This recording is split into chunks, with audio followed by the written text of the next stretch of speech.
Hey YouTube, this is Best Amusement Park Fan 62. Here's a quick video I thought I'd do. Now, I know it's only mid-March, but I know there are some people out there who are thinking about Halloween. Now, I know for a lot of people, they probably don't like using spotlights, the big spotlights. So, here are some options you can do to help get the best lighting you can. Now, these are just a few options. You don't have to do it if you don't want to, but here are some of my opinions. First is something like this. Now, you can find these about anywhere. They're usually around $5 to $10. You can get these in red, green, white, orange, and purple. So it depends on what you're looking for. And the good part about these is they do put off, depending on the color, a good amount of light. Now, for something like this would be good for something that is reflective. So anything that's like black light related or something like that, this is good for. Now, another thing, if you're looking for something, is something like this as well. So something like this would be good for like a clamp light or something like that. You can just screw it in, and this does light up decently as well. I use this during Christmas. Now, another thing, if you just want something straight on, is this. Now, you can find these in the Halloween section, usually in like Walmart, and then you may be able to find this online as well. This is a screw-in LED bulb from Jimmy. And now, I will say this, the only bad part about these is if you leave your lights on 24/7, these will only last about a year and a half to 2 years. So keep that in mind if you decide to go with this. Now, another option is this. So if you have like a cemetery or something, this would be good. So all you have to do is kind of just stake it in, point it at what you want, and there you go. Another option, like the kaleidoscope, is this, which is a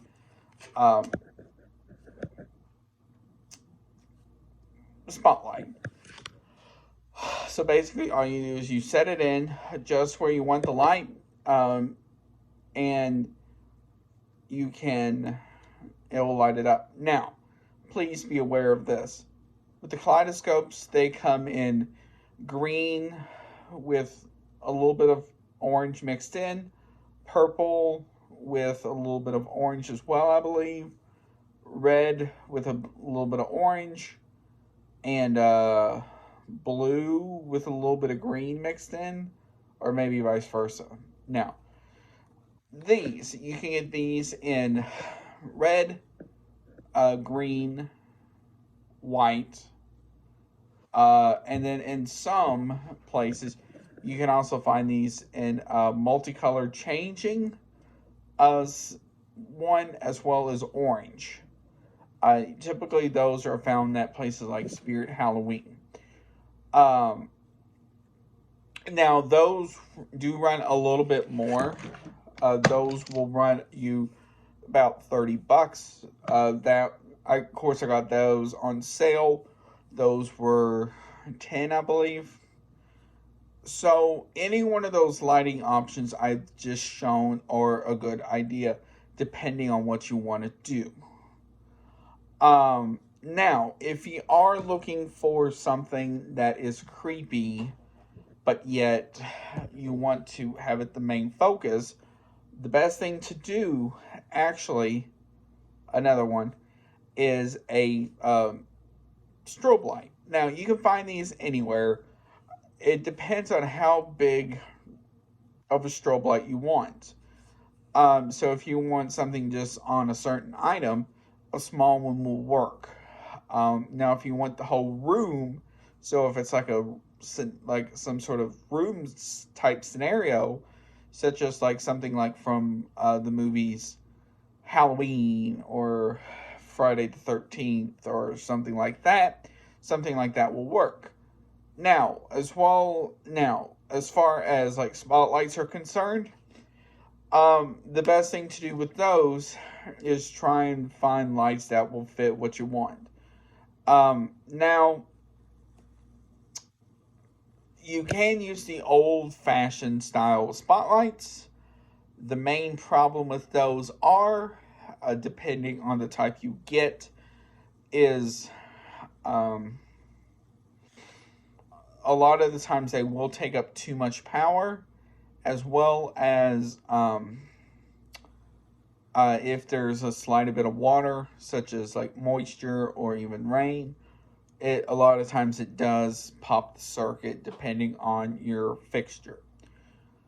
Now, in my opinion, the best type for something like a cemetery or even just lighting up a prop is something like this, because as well as the kaleidoscope I showed a couple of minutes ago, because um, they do light stuff up pretty well.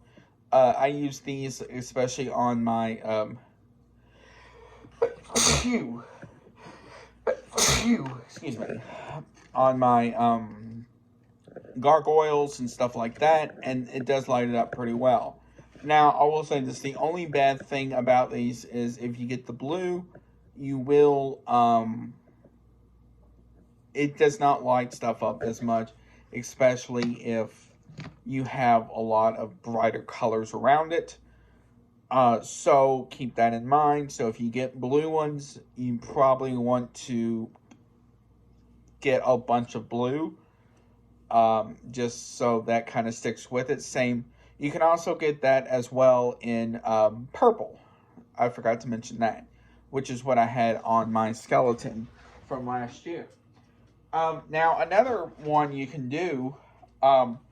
Now this one is a little bit more, not exactly as Halloween, but you can make it Halloween, which is this. So it's a light that you can adjust in any way possible.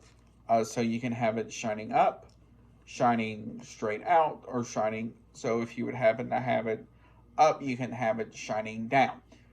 The good part about this is it's light censored, so it can come on at dusk or dark, depending on certain, depending on how it is. And this is in red, green, and white. And then it also has like where it can go kind of go down between red, green, and white. So you so also if you have um, a timer, but you still want something like this, you can also use these, which does the same thing. The only difference between the two is these don't do the motion light. So that's the only difference. Plus, these kind of stick out a little bit more just because it's bright green. Um, Now, the purple one that I mentioned about a minute ago, uh, that one also has more of like a strobe light effect as well to it. So keep that in mind if you decide to get one. Um, Now, I will say this.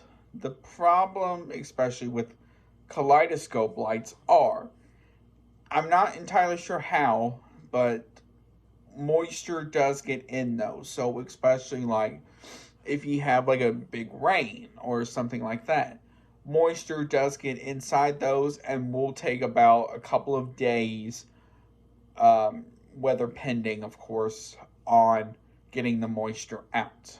So keep that in mind. Also, um, I'm going to do a separate video for this as well on electrical safety, but keep that in mind as well.